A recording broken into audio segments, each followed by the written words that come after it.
we'll go ahead and call this workshop meeting into session. As usual, as we go through the items, if you have any questions or comments, please just stop me. Okay, so of course we have the opening of the meeting, then we have the approval of the agenda. There is one change to the agenda, and we've added item 7.20, appropriation of District 5 School Board Member Capital Outlay Funds to Laurel Hill School. We have no recognitions tonight, no administrative appointments, public comment, we don't yet know. Section 6, committee and staff reports. We have 6.1, risk management and insurance update report presented by Mr. Russ Frakes, Program Director, Risk Management and Insurance. And Mr. Superintendent, I see your staff approaching. Yes, sir. Good morning, Mr. Frakes. Good morning. Good morning. How are you? Just want to bring an update for you on our property and casualty program with Florida School Boards Insurance Trust. Be a little brief this morning here, but and we don't have our full regular meeting during the summer months. Of course, we have our risk managers meeting, but nonetheless, I will provide some. There have been some developments though, so I will share some information with you, and just to make sure that we review and understand that everybody is on the same footing there with regard to their understanding of the Florida School Boards Insurance Trust and what the district's participation in that means. FSBIT is a subsidiary of the Florida School Boards Association and serves to provide risk management services for member districts. So they provide all of our claims administration expenses, or services, loss control, provide us with access to the policies that we have that cover everything from our school buses and buildings and all of the liability exposures that we have. And here what I've done is this is a slide we looked at during the renewal, and I just want to make a quick point here with regard to what's going on with the market in general. Many of the same forces are at play. Capacity is constrained, and you still see the impact of storms that are occurring. Of course, we just had Idalia. We're still midway into the hurricane season. What impact is that going to have? What influence is that going to have on the renewal as they approach? Things are we're still in that hardened market cycle where prices are continuing to increase on the property market side, and we see that on the consumer side just as we do in the commercial side. So you'll see your homeowners policies starting to increase. You see articles about those all the time. So everyone feels that. The commercial side is no different. So one of the things that I would point out here is though that we deployed $5 million this last renewal cycle. Again, this is something that we looked at during the renewal, but we were deployed $5 million in this, and just to refresh, and really you can just look at the colors here. All of those blocks represent policies with different insurance carriers that make up the entire property coverage policy group that covers all of the members in the trust. The red blocks that you see there is FSBIT dollars that were deployed. In other words, we're going to avoid having to buy this policy because of the cost, try to save some and simply self-insure. The good news here is that it's not deployed until the $25 million level. Idalia looks like, as far as the trust is concerned, went pretty well. Dodged a bullet, honestly, and the trust members that are involved and were exposed to that storm, the initial assessment is very positive. So that's good news, and as we get into that renewal cycle, that's going to bode well for us. It's always difficult whenever you have loss history and you're cat exposed, as we are in the state of Florida. There's no way around it, but we're in a good position, all things said. Now I'll kind of shift gears here quickly and just kind of talk about some, and usually I guess I know we have some teachers here, Mrs. Vanchek, so kids are all coming back to school across the county, of course, so many of them, especially the younger kids, might deliver their what I did one summer break speeches and presentations. That's what I've got here. So we're looking at the things that we did over the course of the summer. We continued, of course, with the playground inspections that we always do. Facility appraisal process is going on, and one of the things we're doing there is analyzing with our property in the open. That's everything from a bench to a basketball goal, to a pavilion. Those kinds of property exposures, they can add up when you look at them collectively over the district. They can add up to a lot of money. Do we have those all? Are they all recorded? Do we have them recorded? And what do we want to do? What does it make sense for the premium dollar that you outlay for those to insure them or self-insure, or what's exactly the proper approach to those providing coverage for those things? So we're in the process of analyzing that, working with the FSBIT folks. They've got a staff appraiser now that's working on those, collecting all that data. Of course, we've also utilized our Vector Solutions training platform. Again, we've deployed over 33,000 trainings to our staff, and they are getting those checked off and consuming those trainings. We actually worked with our ESE schools to develop some custom trainings even, so we're getting a little bit deeper in our usage of Vector Solutions platform. That's a great platform to have. Met with all the principals over And the Mr. summer. Frakes. Yes. So before you go on, so when you talk about Vector Solutions Yes. and the trainings, Yes. what is the benefit to the employee, to the school district? Well, it enables us to deploy that training, and and I've talked about this before. It's a video-based platform, so it enables us to deploy that training by just simply assigning that they can watch it in their spare time. It's very flexible. It enables us to document that training has occurred, and we have this custom curated content that Vector Solutions puts out, updates, keeps up to date with industry professionals that really address at an expert level different topics, various topics that may deal with things that they deal with in the classroom, dealing with behaviors, playground supervision, different topics like that. Will kind of enables us to hit all levels from the classroom, custodial services, even transportation is incorporated in that as well. So, is that I'm sorry? Yes, absolutely. I would say that as well. And certainly FSBIT measures those trainings consumed to your claims experience, and certainly see a reflection there where the more training you do, the more preparation you have in creating that culture of safety in the district, then you're going to have a better outcome as far as your workers' compensation claims and general liability claims as well. So who watches this? Everybody, hopefully. We deploy All it to employees? teachers. Yes, we'll Okay. send out some of that to all employees. It's different by department, so it varies. But a lot of our teachers, our principals, we tailor that to each of the principals. And you see here that we met with each of the principals, and part of that we look at their results at their school, and we tailor whatever assignments are made to their faculty and staff based on what's occurring at that facility. So. We really kind of try to drill down into what's going to be impactful and get us the best outcome is the bottom line.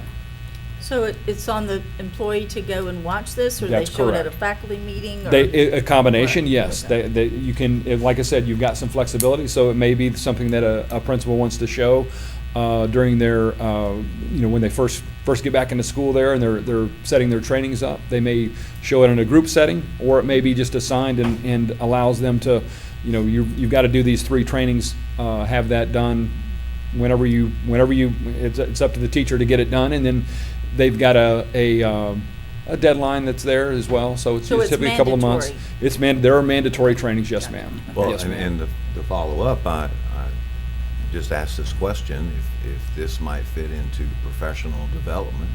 We do work, and, yes. If in fact teachers can earn points for their certificate. We have done some of that, yes, sir, absolutely. Good. We started that a couple of That's good. years ago, so that's one avenue that we use Vector Solutions for. Well, that's an incentive. It is, yes. And Dr. White, I remember, because you posed this question a couple of years ago, and that's one of the things that we then talked to Mr. Frakes, talked to Dr. Hale, and that's one of the, if you want to call it an added benefit to training, also Yeah. making sure that the teachers get it on their That's right. certificate. Thank you. But- Good, And thank you. and if I can comment, Dr. White, being the board representative, FSBIT, I know I get to see this information every time we have conferences and all, and I will give credit to Mr. Frakes, Mr. Chambers, Dr. Hale, everybody that's involved, because this is one of those benefits of being part of the FSBIT is this Vector solution. And at the very beginning, once we were a full member, we're the 3rd largest district within the trust, and we were constantly at the bottom. So when Right. I know I challenged Mr. Chambers, Mr. Frakes, Dr. Hale, everybody involved to get it up, and now we're Yeah. actually Yeah, we're one of taking the it to top. our Yeah, advantage, and absolutely. it's nice that we're constantly up on the top of that list That's now, right. not on the bottom. So. That's right, absolutely. Yes, and really that's getting buy-in from our principals as well, where they're seeing the benefit of it and making sure that they follow through with their staff and get those trainings completed. So it's going well, and it's something that's there's a lot of uses for it, and we're really we can take it, something that we can really take advantage of that's provided to us. So it's an excellent tool for getting that training out there and documenting it as well. We also met with Transportation Department, had some great training sessions with them.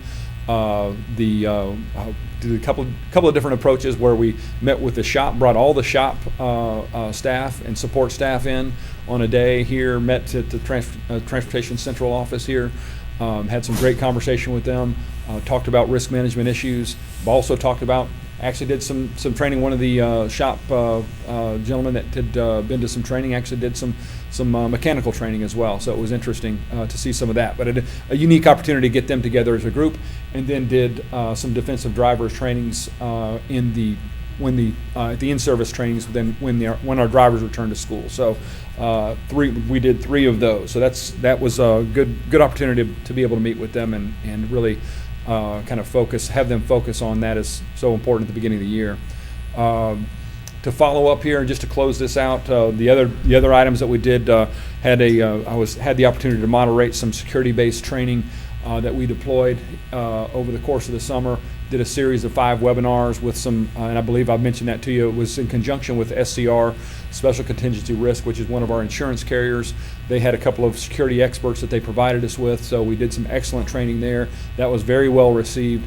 Gotten a lot of positive feedback of that for that, and actually have those posted now so people can go back and look those over. But there was some very interesting subject matter that was covered, and really was great for not only our Safe Schools officers, which is who it was trained or designed to train, but also our SROs and even administrators got some good use out of that training.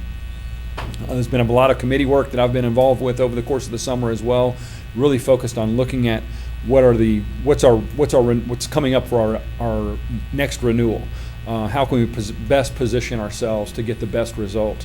So we're looking at doing a claims review committee where we're looking at and drilling down into the results that we're seeing, not only in our county but in the entire trust, and looking at how that impacts what we see at the renewal, and getting a view from not just a risk manager, but also we've got other experts involved and other folks at the trust level, board members, trustees.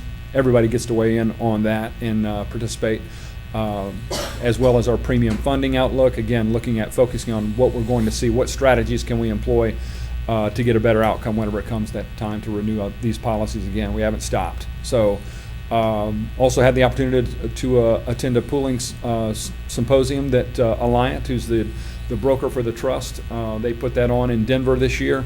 So I had the opportunity to meet with folks that are similarly situated to FSBIT across the country and see what kind of strategies they're employing, and a lot of interesting information was shared at that symposium. So it was a busy summer. You mean we made you go to Denver? Yes. Golly. Yes. All right, any questions? That's it. Thank you, folks. Thank you so much. Thank Great you, Mr. report. We Brooks. All appreciate right. it. Thank you, ma'am. And I would just like to say to the board, this is part of the continued effort to make sure that we keep the board up to speed on where we are with the We insurance. appreciate that. Thank you. All right, folks, so that brings us to section 7, consent agenda. And of course, 7.1 is approval of the agenda, 7.2, approval of the minutes of the workshop and minutes of the regular meeting, 7.3, appropriation of District 4 school board member funds to Northwood Elementary School for playground equipment, $10,000, 7.4. Dr. White, Excuse me. if I Yes, sir. can, back to 7.3, I would like to thank Mr. Horton and Dr. Donna Kelly. We worked together to get this playground equipment, and of course the superintendent making this recommendation. It's going to be a big benefit to Northwood Elementary, but I wanted to thank staff for helping us get to this point, so thank you. All right, thank you, Mr. Bryant. 7.4, appropriation District 4 School Board Member capital outlay funds to Crestview High School for classroom flooring. 7.5, request to advertise a public hearing for revision of school board policies, Chapter 11, School District Facilities, presented by Mr. Steve Horton, Deputy Superintendent, recommended by the Superintendent.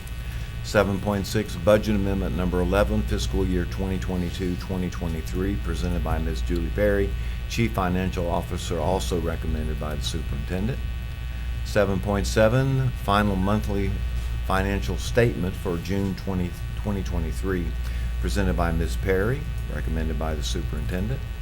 7.8, invoices to be approved for payment, presented by Ms. Perry, recommended by the Superintendent.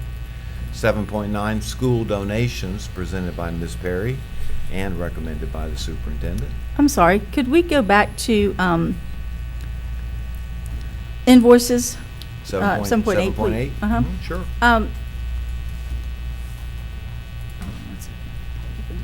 So, Mr. Chambers, I just want to mention something to you, sir, on some board bills. What was concerning to me when I was reading the explanation of why the bill was being submitted as a board bill,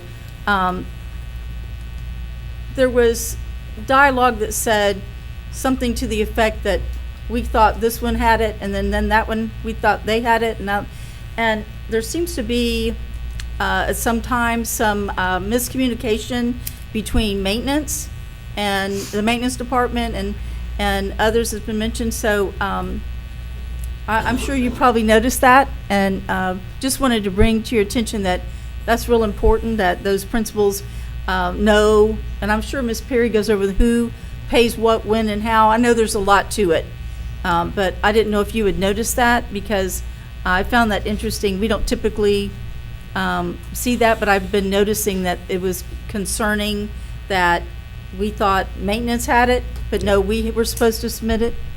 No, absolutely. And I think sometimes there's board bills that happen due to circumstances beyond our control, but then there are times where it's absolutely within our control. Mr. Horton and I have already discussed this matter, and I'm going to ask him to come up and just give it just a little bit more of an explanation. But I do appreciate that. Yes, ma'am, Ms. Ivanchek. To your point exactly, at our last principal meeting on operations, we specifically talked about this particular topic. And sometimes what happens is a school might get an email that identifies the funding strip, and essentially that we might be able to fund something through capital funds or whatever the case may be. And in some cases, then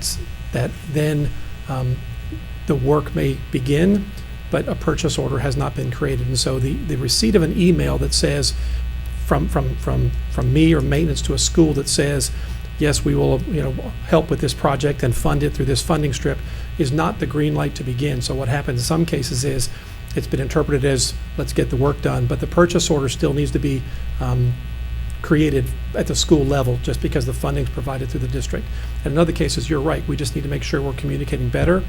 And with the number of purchases and things that happen in the school district, I wish I could say we're going to, 100% of the time not be bringing these to bear.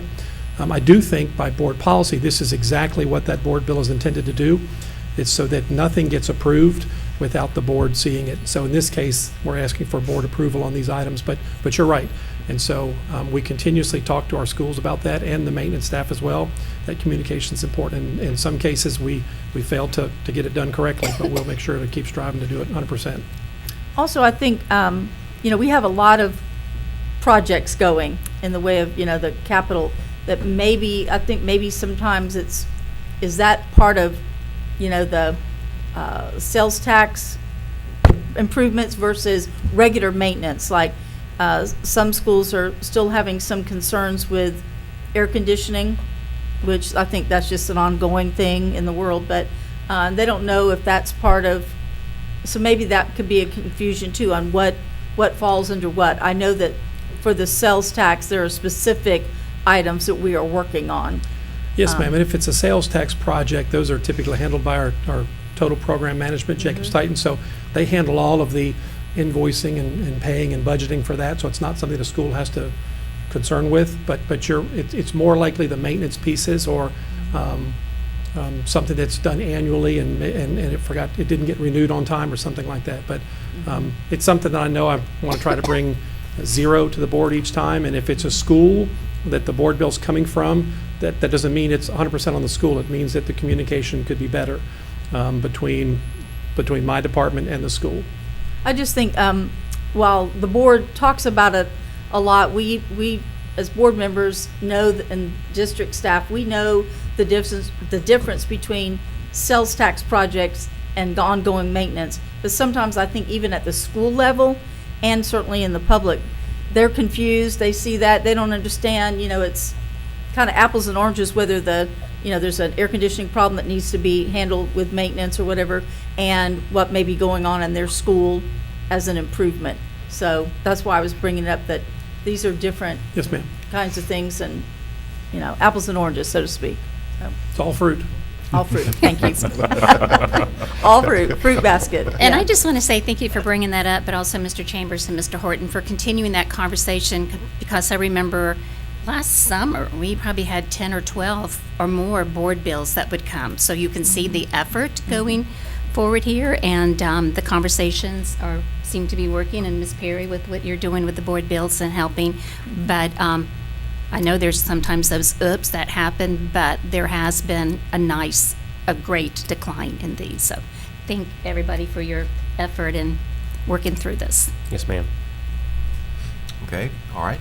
Let's go ahead and move back to item 7.10, application for impact aid under PL 81874 for fiscal year 2023, naming the authorized representative and core user account signer, presented by Ms. Perry and recommended by the superintendent. 7.11, superintendent's annual financial report and program cost report for year ended June 2023, presented by Ms. Perry. 7.112, renewal of fuel purchasing agreement between Alamarte Fire District and the School Board of Okaloosa County, presented by Mr. Wyndham, recommended by the superintendent. 7.13, tag-on bid purchase over $50,000, Apple, presented by Mr. Vince Wyndham, recommended by the superintendent. 7.14, tag-on bid purchase over $50,000 for Mobile Communications America, Inc., presented by Mr. Wyndham and recommended by the superintendent. 7.15, service agreement number 2481, teaching strategies, presented by Mr. Wyndham and recommended by the superintendent. 7.16, affiliation agreement between the School Board of Okaloosa County and Bridgeway Center, presented by John Williams, Director, Okaloosa Technical College, and recommended by the superintendent. 7.17, employee benefit program renewal for the 2024 plan year, presented by Mr. Frakes, Program Director, Risk Management, and recommended by the superintendent for approval. And welcome back again, And they're Mr. back. Frakes. Thank you very much. Appreciate it. Good morning to our board members and Mr. Superintendent. So I've got Mr. Mike Caraway here with me today. He's our broker with Accentria, so he's here with me to discuss and present to you the renewal of our employee benefits package. And really, as we get into it here, I want to just show here kind of what I've just titled recent innovations here. So the past 12 months has been very busy. You've seen us a lot. We've been here quite a few times. And I would say, and Mike and I talked about this and talked with Dr. Hale about this, and Julie as well, the number of things that we've done over the course of the past 12 months, and as we put them up on a list, pretty substantial. So of course last year, this time we changed our dental insurance and moved that to United Healthcare. We've, of course, very involved with self-funding on our medical insurance, our group medical insurance, moved our HRA and FSA carrier, moved our long-term disability insurance carrier as well, and added short-term disability, critical illness, accident, hospital indemnity coverage, added a Medicare Advantage plan, the Vital RX program we brought to you last year as well. We implemented that to bring prescription medications to our diabetics. The medical benefit Surgery Plus, of course, here most recently, and Ally Health that's been approved. We just brought that to you last meeting, and will go into effect October 1. We're out there speaking with our employees now about Surgery Plus and Ally Health and have had some great conversations. So we've done a lot, and that is a big thank you to our benefits oversight group. We've got Ms. Appleberg is here. She's been involved in that as well as of course, Julie Perry, Dr. Hale, and Patrick Strong's been there as well. So, as well as Ms. Cox. So, a lot of work on their part, and of course, our Centria staff, risk management staff, all have worked to implement that. Senior staff has been involved and gotten some education on those things, certainly as we were going self-funded. So, and that's a thank you to the board to provide that, and it's really brought an excellent package of benefits. So, we really have done a great deal of work, and it's not stopping. So, it will continue. As far as the renewal itself is concerned, we are looking at just about everything we've got today. There were very few decisions to be made because of the fact that when we renewed last year, over the past couple of years, we've had multi-year rate guarantees in place on these policies. So these policies are going to move forward in the current year at the same rate, same plan design. So the premium will be the same. There would be no increase in premium cost to either the board or the employee, and there will be no change in the plans. We're not reducing benefits. We're not changing benefits at all as far as these plans are concerned. So they will continue. So it's a fairly easy renewal this time around, believe it or not. So and we like to be able to bring that information to you, of course, as always. One thing I would highlight here on IMED, it's renewing just as it was. They have added a hearing aid benefit that we're putting some information on that provides a discount. So don't think necessarily of hearing with vision, but that plan is included with our IMED plan. So we want to be able to provide that information to folks that may have need of that, because those can be quite expensive. So any discount is certainly helpful. On our employee benefits, our life insurance program, I should say, with the standard, that's all renewed. Again, multi-year rate guarantees in place there. I would highlight also with the standard our accident, critical illness, and hospital indemnity plans. Those are great worksite programs that we put in place last year. I would like to see more people take the opportunity to learn a little more about it. We're going to try to push some of that information as we go into our open enrollment period, which we'll start that pending your approval in October 9th. We're set to bring open enrollment to our employees and enable them the opportunity to enroll in some of these benefits that they may not have taken advantage of at this point. So one of the things I would highlight about that, I should say they're very into that, that a lot of people don't realize if they've got those plans, there's a wellness benefit to them. So if you go in and have certain tests done, screenings, things like that, you're going to get a wellness benefit up to $200. The accident policy has a $200 wellness benefit, not only for the employee, but if they've got children covered on their program, as I do, each one of their children can get that wellness benefit as well. So you just need to be able to provide that information to Standard, and they will send you a check for that, and that's a great benefit to have. So return some of that premium. Of course, our HRA program, we moved to Salt Marsh last year, and that's been going quite well. It's some added flexibility, and we're working with getting information out there, making sure we're sharing all that information with our employees as far as their process they can go through to provide receipts and things like that, and also understand the HRA versus the FSA and just how that works, how those plans interplay, because I would say that's probably the least understood program that we have. It's can be a little confusing, so we want to make sure that we're getting that information out to our employees, so we'll continue to do so. So that brings us to our medical insurance, and really the only decision to be made was regarding our stop-loss insurance. As you see there's no premium increase for the fourth year in a row. Pretty unprecedented, certainly for this school district, to see that level of stability. But the program has been running very well. So, and let's see, we'll bring up here. We'll review some of the numbers here with our actual renewal. So, the only factor that moved very slightly was on our aggregate, the aggregate stop-loss insurance that we have in place, and that provides a layer of protection to the district should our claims exceed our expected claims, or should what we actually incur exceed what we expect to incur, or to expected total costs, as you see here.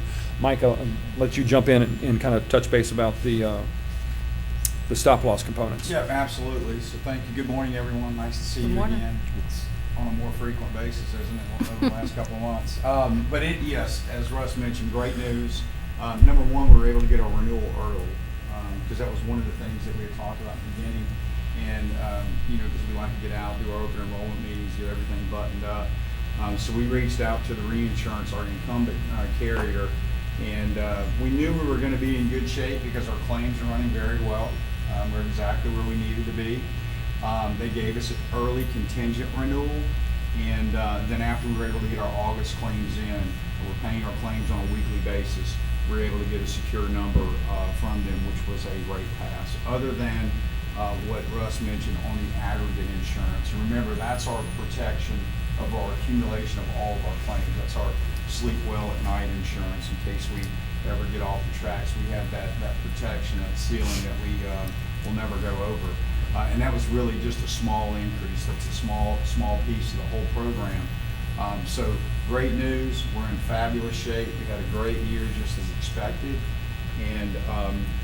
And also on the horizon, and things can change, and we monitor this on a weekly basis, on a monthly basis, because we really don't see anything on our plan, claims-wise, that is, creates concern for us.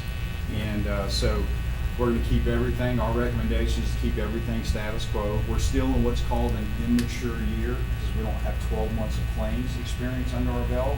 When we get to March of 31 of 24, we will then be what's considered a mature group. We'll have 12 months of claims that will now just start moving over in what we call a rolling 12-month claims review. And that just puts us in a better position, as now that we've hopefully removed most of the unknowns.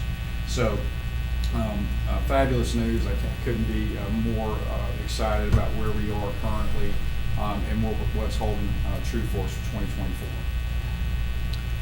All right, and I think we just had, this is some of our review from last time when we implemented our self-funded insurance last year at this time, and just the benefits that it provides the district. Of course, we see our pharmacy benefits, those rebates. That's something that's exciting to be able to see those coming in. They've just started to come in over the mid-course of the year, where we get money back on the prescription, those specialty medications that our employees are prescribed. So all good things, going very well, and we're, as Mike said, excited to get another year kicked off. And really the results that we're seeing are due to our employees doing many of the right things as far as their consumption of health care. They're taking ownership of that. That's great news. We're going to continue to provide them, as the board has approved these different things that we've rolled out, provide them with the tools to be able to do so. So any questions for us this morning? No, but I do want to have a statement. I'm just always thrilled to sit and listen to this, and that one line about no increase for our district and our employees, is the best. But, when we agreed to go with the self-funding, it was scary because we'd never seen anything, Right. We'd never done that. Absolutely. But we knew what was happening wasn't working. With, I know when I came on the board, it was 12% increase, 13% increase. And so, we really just, thanks to a lot of work on your part and Mike coming aboard to explain it and work through Yes. us, we voted that way, and it's proven to be advantageous for the district and mainly our employees. It's just exciting to see that we can offer these benefits. And then ultimately, I think that it's wonderful to have this package in a time when attracting employees Absolutely. is so difficult, and seeing this kind of benefit that not even corporations or whatever have out there for that. I think it's important, and it's wonderful. So thank you I know this takes an immense amount of work to get all this done. I really do appreciate the effort, because it's ultimately helping our employees, and that's what we want, them healthy and working, and Yes, ma'am. that's the best for our students. So thank you. And I would just like to add on before you sit down, if you go back several years ago, this board, and I'll start on the property and casualty side with Mr. Bryant and the entire school board, how can we get even better? Then you look at the medical insurance, Ms. Vancheck and this board saying, how can we do things even better? And I know we had a number of conversations with Mr. Frakes and his crew, Dr. Hale. Our BOG, as you know, the Benefits Oversight Group, has done a great job really researching the direction that we see today. So there's been a lot of time, a lot of effort that's gone into it. And you look at that list of the benefits to our employees, and as you know, in many parts of the state, employees pay much more into their insurance than what happens here. So it's just, again, it's about valuing the work that our employees do every day and try to have the best package for them. And that's something that I know I'm proud of, and I'm sure this board is. But just thank you, Mr. Frakes, for the work that you continue to do each day. Mr. Caraway, coming on board, go into the partially self-funded. Like you said, that was a big decision. But I think Mr. Caraway and his group, in collaboration with our BOG, took a lot of time, a lot of effort before a decision was made to bring that recommendation to the board. So just really appreciate that leadership there as well. So thank you. But if I can comment real quick, Mr. Superintendent, I'll just acknowledge that risk management is the one department in the entire school district that we have control over the expenses. If we train our people, Absolutely. You're educate right. our people, You're right. and make sure that we're doing our part. There's some levers there. There is. Absolutely. And so I want to just say thank you to the superintendent, Mr. Frakes, everybody that's involved, because like Ms. Vancheck said, it's, it was a challenge going to that self-funding. Yes. But I know we had many conversations that this was Absolutely. the right way to go. Right. And, I'm really excited to see what the future is going to hold. And now that we've made that switch, it should continue to go as long as we do our part. Right. And, move forward with that. So thank you very much. Thank you, Absolutely. Mr. Chambers. All right. Thank you, folks. All right, thank you both. All right, so that brings us to 7.18, Contract Lease Renewal Agreement and Amendment to Contract C08-1671 LIB between the School Board of Okaloosa County and the County Commissioners for the Library Cooperative Courier Services, presented by Eric Mitchell, Director of Information Services, and recommended by the Superintendent. 7.19, approval of renewal of Federal Communications FCC license for Okaloosa County Public Schools Educational Broadband Service, station WLX834, Shalimar channels B1, B4, presented by Mr. McInnes, School Board Attorney, and recommended by the Superintendent. And then 7.20, appropriation of District 5 School Board member capital outlay funds to Laurel Hill School for the refrigerator in the amount of $599, presented by Dr. Diane Kelly and recommended by the Superintendent. All right, so that brings us to Section 8, Superintendent's Human Resources Recommendations. 8.1, information only, employees on administrative leave, presented by Dr. Hale, Assistant Superintendent. 8.2, information only, deferred retirement option program, presented by Dr. Hale, Human Resources. 8.3, employment separations, presented by Dr. Hale, Assistant Superintendent, recommended by the Superintendent. 8.4, personnel recommendations, presented by Dr. Hale and recommended by the Superintendent. 8.5, employee transfers, presented by Dr. Hale and recommended by the Superintendent. And then 8.6, leave without pay, presented by Dr. Hale and recommended by the Superintendent. I have a question about that, please, if you don't mind. Yes, ma'am. Dr. Hale, you don't have to get up, just real quick. On employee leave, is that all the 10 days, is that all fronted the first month of the school, or maybe that's a Julie question, or do you have it each time? Because I see people already who are over their limit, and I would think if they got all their time up front, that wouldn't be the case. We advance 5 days, Okay, and then they earn a day a month until the last 4 or 5 months. But that way, they have some days at the beginning. so if I had to take 5 days off and then go to that sixth one, is that when you're gonna put me on leave without pay, knowing the others are coming? You know what I'm saying?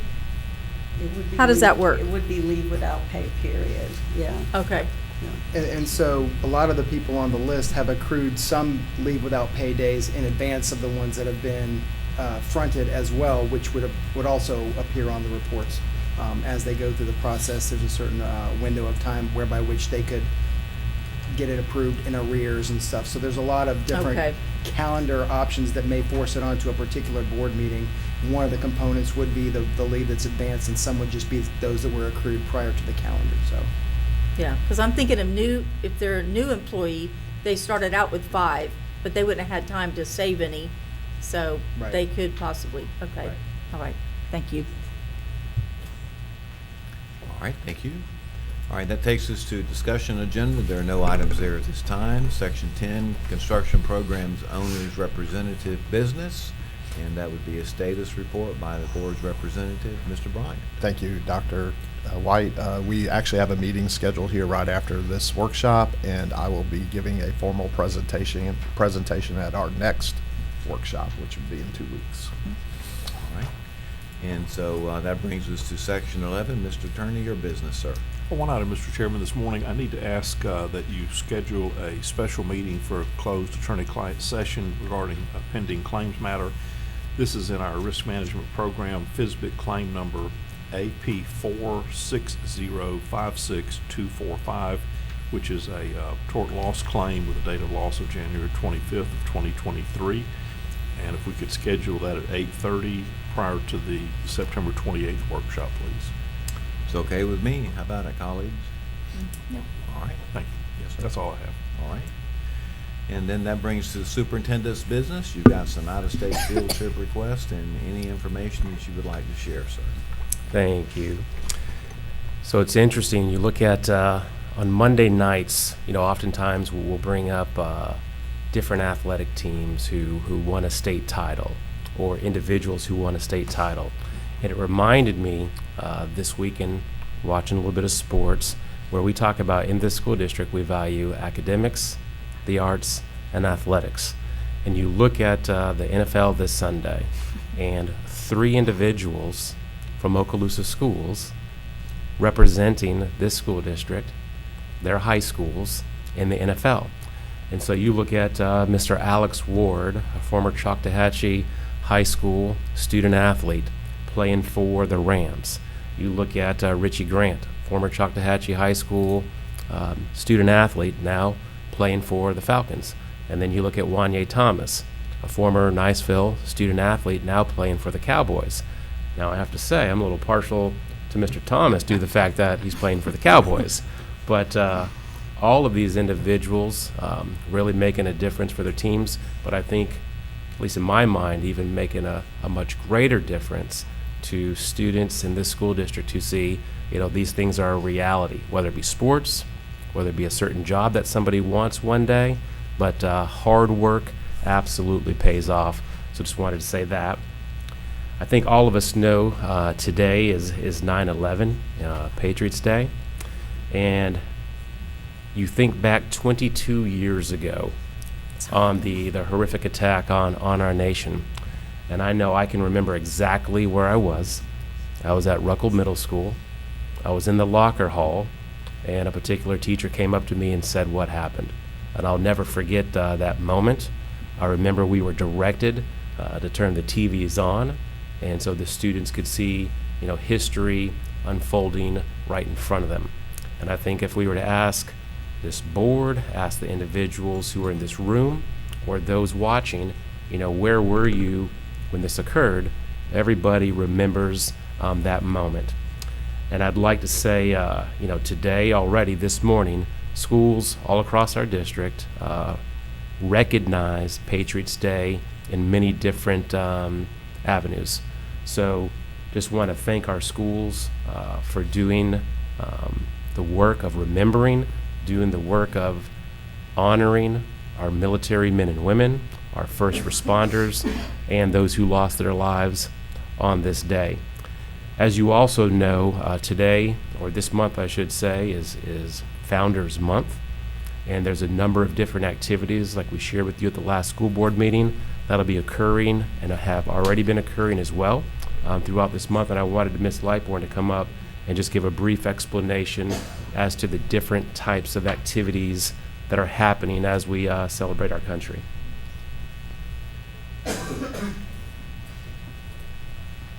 Good morning.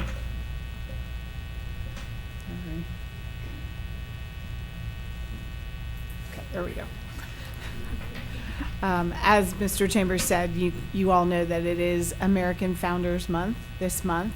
So there are many activities, both instructionally and then extra, that are going on this month. So we just wanted to highlight a little bit of what's happening, and then we're going to end with the video that our schools are playing today, probably have already played today, but I think you'll find it to be very moving. So of course, it's Founders Month, so the entire month of September, our schools do coordinated instruction on George Washington, Thomas Jefferson, John Adams, Benjamin Franklin, Alexander Hamilton, John Jay, and James Madison. So in any grade level, we could tell you exactly what is happening, but there will be specific instruction throughout the month. Also, one of the special things that we're doing is each Friday, our ROTC will be highlighted in the Pledge of Allegiance on our social media. So I think that's a really nice little extra that we're doing. On Labor Day, I know that's past, but we did celebrate Labor Day. A lot of our schools had some celebrations either coming in or after Labor Day. Sometimes folks just think it's a day off, however, it's not. So we wanted to celebrate the social and economic contributions workers have made to American prosperity, strength, and well-being. Today, on September 11th, our schools will hold remembrance ceremonies. Many of our schools have all their students wearing red, white, and blue. A morning announcements. Well, after the morning announcement, there will be a moment of silence. Like I said, this has probably already occurred. And then they will play the video that we're playing. Heroes Day, secondary students enrolled in civics education in the United States government will receive at least 45 minutes of instruction on Heroes Day involving history and significance of September 11th. So again, very important day. September 17th, we observe Constitution Day. Students in Okaloosa County will observe the importance of Constitution 236 years after the delegates of the Constitutional Convention met for the first time to sign the document. Students will learn about the Constitution and the importance of this document to our nation's history and the freedom we appreciate. Also, our community members have given every student in elementary the Constitution in a hard copy little book. Just found it in my grandson's backpack. So I know that they've received it. So that was kind of nice this weekend when I looked and thought, oh, good, we got it. So that will also be happening. And many of our 8th grade students will also be receiving the Constitutions, and then also some of our 7th grade students will also be receiving it. And different organizations, like Ms. Lightbourne said, have really reached out and want to make sure our students have that ability. September 25th through the 29th, at least 3 hours of instruction on the Declaration of Independence, and our students will recite the preamble of the Constitution at the beginning of each day. Constitution Day, throughout the month, patriotic-themed pep rallies are occurring. Military appreciation nights at football games are occurring. Thank you notes to first responders in the military. Spirit dress-up days with patriotic themes and bells across America. And I know that Ms. Floyd has given you a calendar of events that if you would like to attend any of those, you have those. Okay. Today in our schools, on the 22nd anniversary of the terrorist attack that occurred against our nation on 9/11, we will take a moment to pause. In solemn remembrance of those whose lives were lost that day, and unwavering support of the families who lost loved ones during the attack on our nation, and utmost respect of the heroic first responders who risked everything on that day. And in patriotic appreciation of the brave men and women of our military who keep our nation safe each and every day. Please join us in a moment of silence.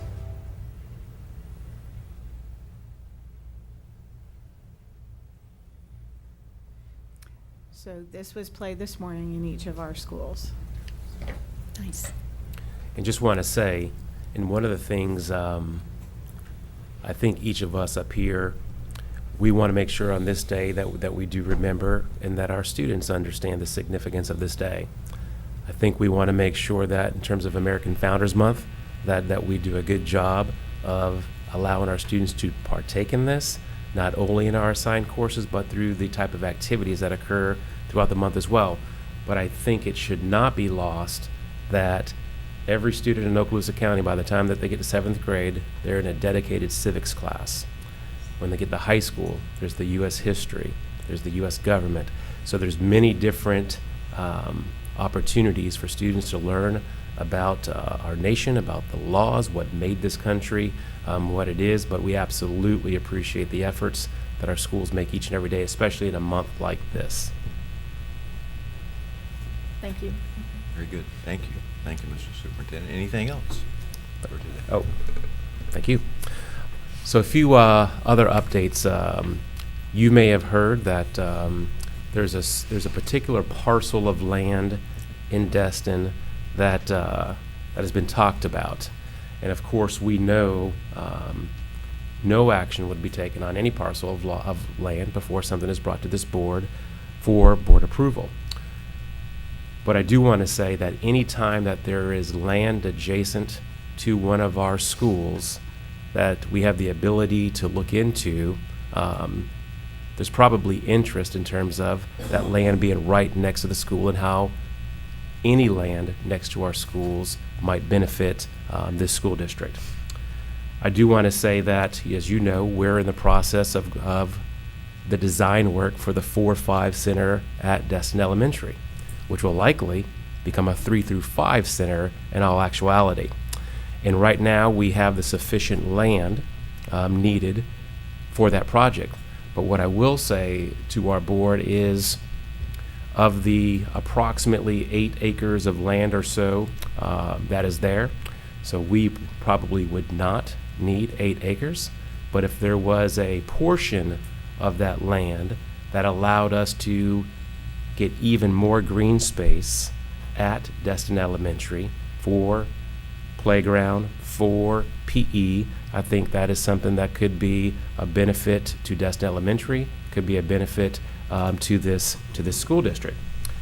One of the other pieces that this additional land would help us be even more efficient in would be the drop-off pickup. So right now we have a sufficient drop-off pickup, but it's a little tight based on the confines of the current makeup of the land that we own. If we received a little bit more land, we have the ability to get even more parents in that car rider line for drop-off and pickup. Those of you who've been out to Destin Elementary during drop-off or pickup, you'll know that there's traffic on, I don't know exactly what those 2 roads are, but there's traffic that backs up. So if we have the ability to strategically look at land that can help us in that area as well and be a benefit to students as well, I think that's something that I know, for me as superintendent, that I would recommend to this board. But I think we also need to do our due diligence. We are in the process of just looking at what appraisals might be, so we have an understanding of what the total cost of that land would be. I met with the mayor last week. He wanted to have a meeting, so we sat down, and this was a topic that was brought up where the city of Destin might be interested in this land. I made it clear at this meeting that this is something that would have to go before our school board for approval, so any conversation right now about that is just conversation, but also made it clear that we would not necessarily be interested in the entire full acreage of that land. And if there's ever a possibility after school board approval of some joint partnership, then that's something that we could look at. And of course, all of what we're saying would go through Mr. McGinnis in terms of making sure everything's done the right way. So we wanted to say that. Last Thursday, we had Mr. Horton go to the Destin City Council because this is an item that is being talked about by many. And as it pertains to our 4-5 center, which likely will be a 3-5 center, there were comments about, where this particular building was going to be housed, whether we were going to lose the track or other bits of information. So Mr. Horton did a great job. Destin's track will not be impacted at all by this. If anything, it's the back side of the school is where this building would be. Remember, this is a 3-5 center, also with the multi-purpose building. So all of that to say, I think after all due diligence is done, working with Mr. McGinnis as well, working with staff, and if it looks like this is something that we would do, I think it would be a good thing for me to bring forth to this board a recommendation, and then of course the board would make the decision as you see fit. Any questions on this, as I know some of you have also received questions? I just want to thank you. I know exactly what 2 roads you're talking about, and if you ever turn down those 2 roads during take-in or dismissal, you'll never go down those 2 roads again because traffic goes as far as you can see. But I also thank Mr. Horton for attending the meeting, the chamber meeting, city council meeting. There's a lot of talk, rumors, Facebook chatter that is incorrect. And I just encourage individuals to listen to the facts. If you don't know, contact the district and let's get the facts out there. We're working very hard on that, and we know what the need is. And I appreciate everything you and Mr. Horton and all the others are to address that situation. It's a big school, it's growing, and your team knows exactly what the needs are. And we're not taking the track away, we're not anything. There's all kind of chatter out there, and but thank you. Thank you. And I agree. I appreciate the explanation. I had somebody ask me about it, and I said, well, until it comes before the board, I really have no comment on it. No, So, I don't either. Yeah. But thank you for bringing that up to them. And I encourage them to come to some of your meetings to sit and listen for facts. You know exactly what has already been approved by the board with the sales tax money. We just can't take sales tax money now and change our mind and do something else with it. I mean, this is what our voters, voted on, and we can't. That's dishonest, and we're not going to do that. So thank you for getting a clear message out there. Thank you.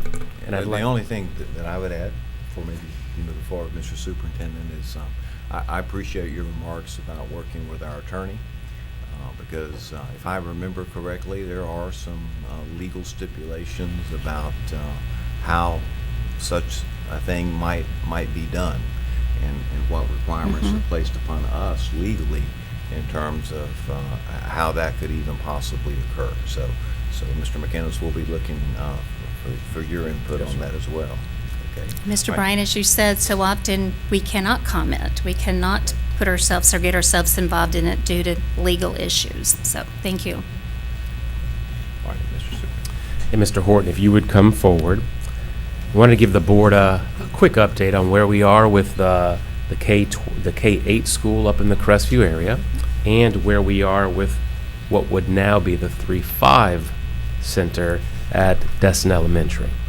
Thank you, Mr. Chambers. And so just to follow up on just a little bit on the city council meeting last Thursday, so the board is aware, the city council did unanimously pass that a letter of intent be drafted, not sent to the school board, but sent to the entity that's selling the property, because I think there are some timelines for when there's some bidding that's going on for that property. And I think the city council, and I won't speak for them, but was interested in having the selling entity be made aware that the city of Destin was potentially interested. And again, all of their language was pending appraisal, market analysis, and all those sorts of things. So that was the action that council took, just to let the folks out there know who are buying that property that there's an interest potentially.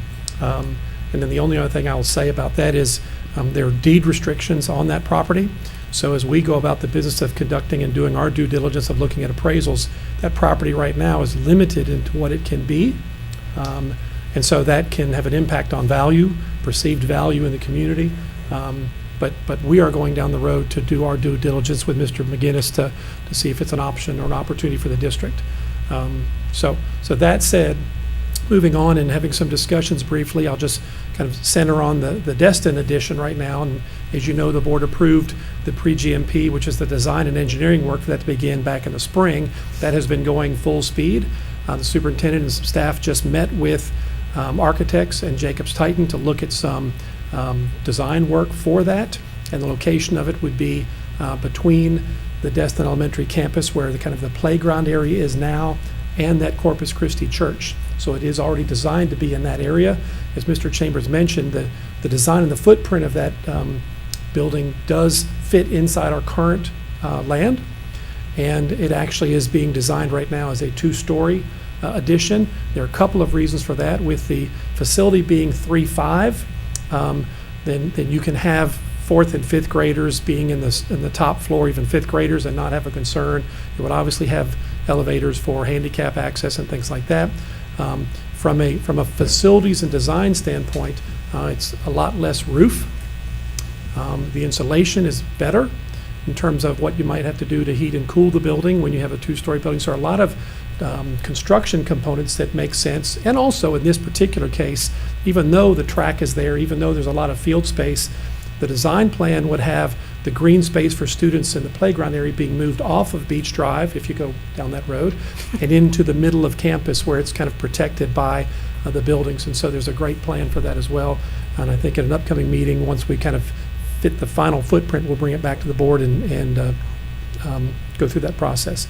So that's an exciting piece for Destin Elementary School. What Mr. Chambers mentioned about it ultimately converting potentially to a 3-5 center is the number of classrooms that we can build, making sure we have an eye on the future and growth. And the way the current campus sits in its footprint, I think Ms. Meyer, the principal of that school, will be the first to tell you that she's done things over the years as that campus has grown to shoehorn classrooms in places that may or may not have been designed initially to be classrooms. And so when you go about the business of building an addition onto the campus, it makes sense then to go back and look at what you've done over the years that could be undone. And so in that discussion, we're now looking at what amounts to a 32 classroom addition on the campus, which will not only allow them to kind of undo some of the things they've had to do because of capacity in the past, and obviously remove the portables on that campus from classroom space, but it will also provide some area for growth in the future. And keeping in mind all of this is being done on this campus with Destin Middle School sitting at capacity or above capacity as well. And in doing the planning piece of this, looking at returning Destin Elementary to a K-5 automatically solves the overcrowding issue at Destin Middle School. So whereas they were under 700 a handful of years ago, they're now at 850, Destin Middle. But being able to bring that fifth grade group back to Destin Elementary School keeps us from having to do two construction projects, both of them significant, on two different campuses. And in the construction world, when you can do something in one and kind of reset things to be the way they're intended to be, that makes sense. So that's kind of where we are on the Destin Elementary piece. I'll pause there for a moment. Yes, ma'am? Nope. Okay. And then moving on, and equally as exciting, in the north end, this board is aware we've undergone and began the process for school design where the new bypass road is going to be a great parcel of property. And so we've done the same process there and looked at a K-8 design there as well that will alleviate enrollment pressures on the middle and elementary schools in the north end. Now, both of these schools, although the Destin addition is not as expansive and it's scheduled to be completed December of '25, however, having that completion in the middle of the year doesn't allow for you to make adjustments, so it won't be until August of '26 that Destin Center would be open. Same time frame for the K-8 in Crestview, August of '26 is the date. So we're on track to meet those timelines through the design process, but just having the ability to take a look at the school, which would also it looks to be a two-story school with the middle school component being upstairs, the elementary being downstairs. The ability to take a look at where CTE classrooms can be and what they would look like. making sure the band and chorus areas are done correctly, but having that design piece. So one of the things we obviously do is get the curriculum department involved and get folks who have experience inside the classroom for what those things look like, but also structurally. So both of those are going well. And again, as we discussed at some point down the road, we'll bring those back both as a presentation this fall to take a look at some final design plans. Exciting things going on. Yes, ma'am. A lot. Thank you, Mr. Horton. And the last thing I would like to say, especially with Mr. Williams here, so career and technical education is a big part of what we do in the school district. 19 programs within the K-12 makeup, but we also have Okaloosa Technical College, which is a school that works with, on this particular point, works with adult students, and they do a great job of turning out many industry certifications in all the different areas, such as automotive, carpentry, welding, and nursing, to name a few. I do want to say with Mr. Williams here, so 19 students in the nursing program. And if I were to pose the question to you, what % of the students do you think passed their certification test of the 19? And so you don't have to say anything out loud. I'm going to share with you, 100% of them passed. So you think about that. That's 100%, which is well above the average for that type of a program. I do want to mention the director, Brenda Resty, who's one of the teachers there amongst others, but 100% pass rate. There was one student left to take it, and so we waited, and Mr. Williams said, don't put that out there yet. We have one more student who's going to take it, and he believed that student would pass. So I just want to say great job to Mr. Williams, OTC. As you know, in this school district, we've made nursing a priority. We have the program over there, the Fort Walton Beach campus over there where the hospital is, and then of course in the Crestview area, they do a great job as well, and they partner with North Okaloosa. But we want to be a school district where ideally kids who want to be in nursing or somewhere in that field have the ability to go from our schools to OTC, to Northwest Florida State, and be able to get all the way from the LPN to the RN. But Mr. Williams and his group doing an outstanding job, and I appreciate that. Last thing is the progress monitoring test. As you know, we're in a testing season. I do want to thank from our guidance counselors to our testing coordinators to our teachers to our administrators. Testing is for some, it's a full-time job to make sure that this is organized in the right way and the students are set up for a good testing environment.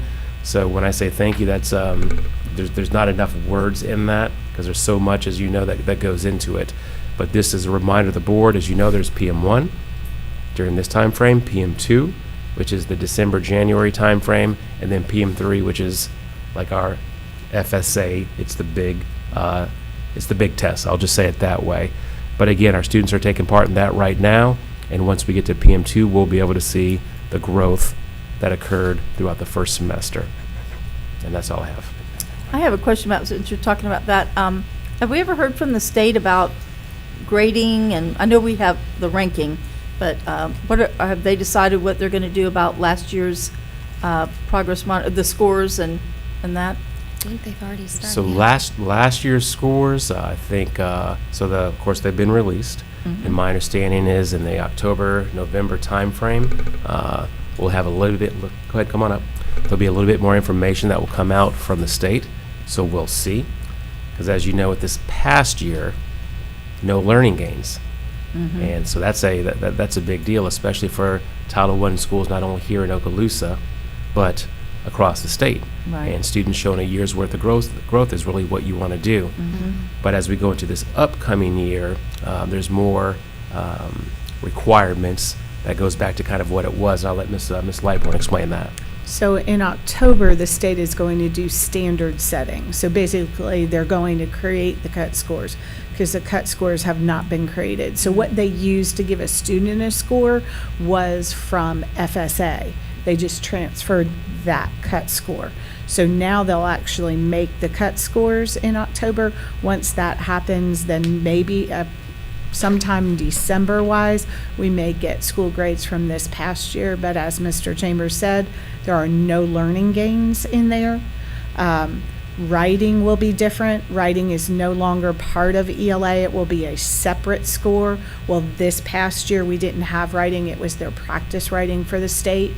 So we won't have that component. Also, third grade will count in the 3, 4, 5 passing, but then also have its own category of just third grade % passing as well. So we know the formula is changing. We don't have exactly what the formula will be yet.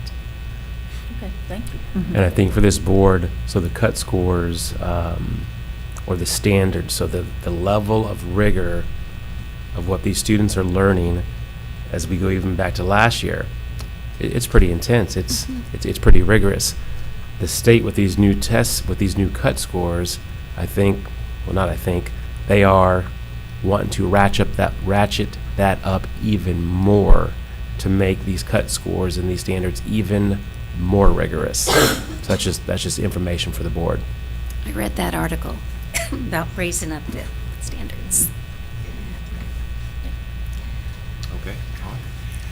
Okay, so that brings us to, thank you, Mr. Superintendent. Thanks, sir. It brings us to section 13, board members' announcements. And so, Ms. Gardner, I'll start with you, ma'am. Okay, thank Mr. Chambers and Ms. Lightbourne for everything you're doing to promote and providing resources for our teachers, our students for Founder's Day. I was going to mention, but you did a much better job than I would have. But also, September, we have Suicide Awareness Month, and I know Dr. Kelly's very involved with the Hope Squad and Hispanic Heritage Month. And last year, I was able to go to some of the schools. There is an art contest, door contest for teachers, schools that want to participate, and their theme is Hispanic heroes and their contribution to freedom. I would just like to encourage our parents to check the Okaloosa County School District website, or would be better if you go to your school's website to see all the many activities that the schools are doing, as Ms. Lightbourne said. And I know I mentioned to Ms. Vanchek, her patriotic, and she had already been to a breakfast this morning. But the schools are doing a lot of different things, and I just encourage our families, again, to go participate and be a part of all these exciting things that are taking place this September. School has started, and it has taken off. I think that's it. Thank you. Okay, thank you, Ms. Gardner. Ms. Evangelista? Okay, thank you so much. Yes, I was in an event this morning, a flag ceremony. It was great, and the students were very excited, and so it's a nice way to kick off the day. And I love that we're doing all the founders stuff and the civics. I think it's terrific. got And to. so, yeah, wonderful. Okay, so you talked about sports. So it was exciting to see Baker graduate Caleb Wagner, who was a major star back in his time at Baker. He is at Southern Illinois University, and I got to see, thanks to the magic of television, him make his first college touchdown over the weekend, and a big win for them, and it's exciting to get to see that and to hear them say, and that was Caleb Wagner, number 25 from Baker, Florida. That's pretty neat. I doubt many in Southern Illinois and Carbondale know exactly where Baker, Florida is, but they got to say it, so that's exciting, and I'm very proud of him, and I know he's going to continue to shine up there. He's quite a young man. Okay, I want to remind parents and students that there is college night this week out at Northwest Florida State College and in the Raider Arena at September 13th, 5:30 to 7. And it's not just about Northwest Florida State College. They have colleges from all over the country. You also get to find out about financial aid, which is so important and can be confusing, and that they have people there for that. Also up at Baker, they're doing a really neat thing with their elementary. We all know that attendance is so important. So they've started a grade level on the elementary for attendance. So they're charting, and it's also to keep helping the kids learn how to do charts. They're charting by grade level which class has the best attendance this first 9 weeks. And I'm sure there are incentives for all that, but it's helping them, and they have a big chart. It's a neat thing to see, and I'm glad that we're emphasizing attendance. back in the day, we used to have assemblies for Perfect best attendance. Yeah, it was always, we don't do that as much anymore, but anyway, that's good. Also want to congratulate Lily Adams on the Baker volleyball team for being the athlete of the week from Chick-fil-A. And, the Baker volleyball team is defending their runner-up to state championship. And what I admire about Coach Medley over there, she has her team, who's 1A. They've been playing 7A Navarre. They've been playing Niceville. This week they played Choctaw. They haven't even really played the ones that they have to play to move on, but they're playing teams that are bigger, higher up, and that's great because that's really making those girls work hard, and I think that's going to serve them well as they move into district and state competition. So thank you very much. Thank you, Ms. Evanche. All right, Mr. Bryant. Thank you, Dr. White. And first of all, as you can see, I'm wearing Choctaw colors today. Congratulations to the Choctawhatchee Indians on their big victory against Crestview the other night. I will just say that it was a great game, and I'm going to leave the rest of it to Dr. White because I know he'll want to say something about his school that he represents. But I will just say that it was a great night. Both sides did a great job. Everybody was really excited. Jack Foster Stadium was full. And it was really unique because it was the 85th edition of the Big Red Machine, and it was awesome to see all of the current Big Red Machine with previous members of the Big Red Machine. And they actually had one of the original members of the Big Red Machine that was in attendance. And she was 97 years old. I apologize, I don't have her name right at this moment, but one of the last original member of the Big Red Machine. I know former Big Red Machine director and former mayor of Crestview, David Cadle, was there. I saw Graham Fountain. I saw many people who were part of the Big Red Machine. But also it was great to see the Style Marchers too. They obviously have put a lot of effort into their program this year, and it was great to see the attendance. The Style Marchers do a wonderful job out there in their presentation as well. And just one other announcement here regarding one of our student athletes, Taj Foley, who is a Crestview High School football, the center for the Crestview High School Bulldogs, was the Channel 3 Scholar Athlete of the week before. And there's a nice video of him on the Channel 3 Facebook page if you want to take a look at it. And I thought that was really a great thing. He's a great kid. His mom is a PE teacher at Bob Sykes Elementary, and I know she's very proud of him, as is the Crestview community. And also on this 9/11, I appreciate the superintendent and his staff for the video and everything that they've done today. Yes, I can remember exactly where I was 22 years ago today, and I will never forget, and I know this school district and the school board will never forget. So thank you for taking time to share that, because there's a lot of these kids today that don't understand the historical significance of things like 9/11 or Pearl Harbor, things like that, and I'm so glad that we put an emphasis on that. So thank you. All right, thank you, Mr. Bryant. And I'll hold my remarks for the regular meeting this evening. All right, so that takes us to section 14, public comment, and then section 15. And so y'all, you know, we have a number of The public public hearings tonight, and I would just remind folks that those can all be viewed on our agenda. And I think, how many are there? About 17 of those. All right, so unless there's anything else, staff or anyone else, I'm ready to conclude this meeting unless somebody stops me. This meeting is adjourned.